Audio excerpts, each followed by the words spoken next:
In this collection of videos, we are going to talk about mechanisms within Python that we use to group objects, focusing mostly on lists, but also covering tuples and dictionaries. So let's start out with a list. What is a list from a Python standpoint? We've previously seen some syntax for how we would go about declaring a single variable, where we use the syntax variable name equal value to be assigned.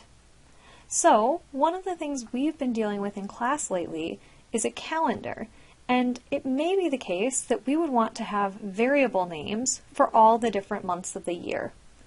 Up until now, if we wanted to keep track of all of those different months of the year and keep them stored within separate variables within Python, we would need to create 12 different variables and attribute a single value to each variable to keep track of this natural ordering that we have of the months of the year. This seems a little bit cumbersome and a little bit forced, and that's because it's not natural. We think of all of these values as very related and as carrying a natural ordering.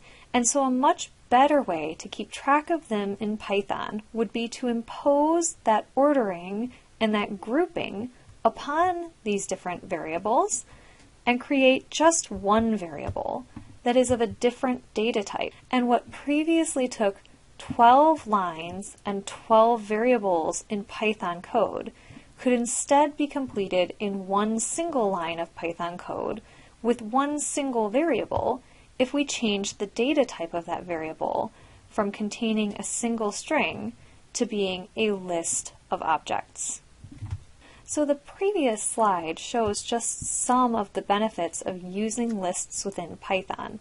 Lists are used to group together things that naturally belong together. And we'll talk a little bit more about that word naturally and why it's in quotations later on in the slides.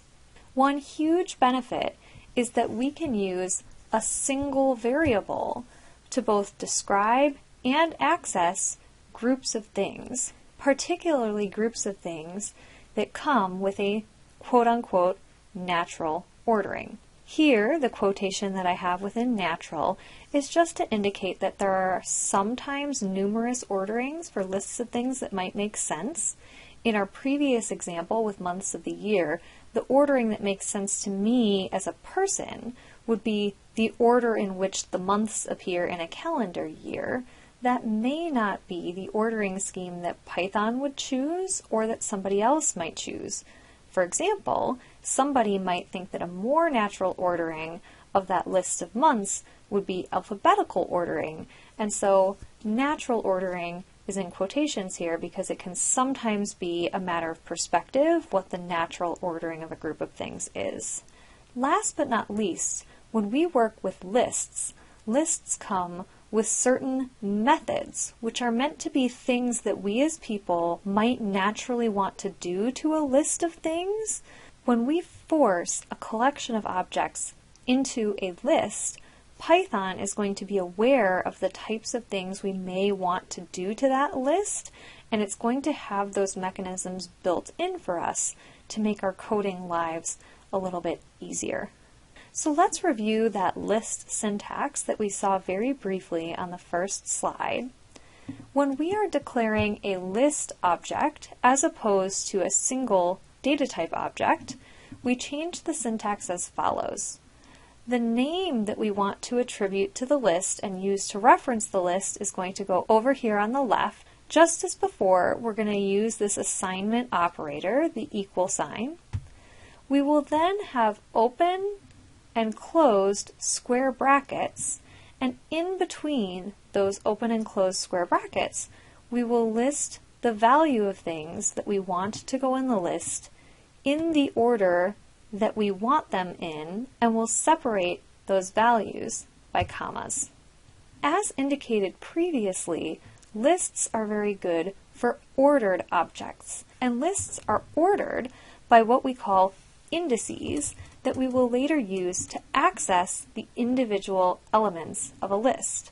Right now, if we ask Python to say print the list that we're looking at, it would print out all the values in the list. what we're going to do is use the placeholder values to access individual elements of the list to print maybe just one or two values from the list. And so the way in which we access individual values is through what's called their index. And all their index is their place in the list. The complication with this, however, is that the computer is going to start counting at 0 as opposed to counting at 1 like people typically do. For example, if I had my list of months like I did at the beginning of this video, the first month of the year is how I would reference that as a human being. The computer is going to be thinking about that as the 0th month of the year. And there are technical reasons for this that mostly have to do with modular arithmetic. Modular arithmetic gives us values from 0 up to n minus 1 if n is the thing we're modding by. And typically, when we need to access elements of a list, we might need to use that mod operator. So we want those values to match up with this mod command, which is a little bit off from how we normally think of things. So just again to reiterate that point, if I wanted the month of January out of my list of months before, I would access that element using a square bracket notation, sort of reminding both Python and the user that we're using a list. So we're going to access elements of a list with the square brackets, the same brackets we used to create the list. And what goes inside the square brackets is the index of the location that we want. So if we just wanted to go and retrieve the month of January from our list of months, we would go to the list months and access its 0th element. If we wanted the month of December, we would go to the months list and access its last member, which would be its 11th month, what we would say as people as the 12th month.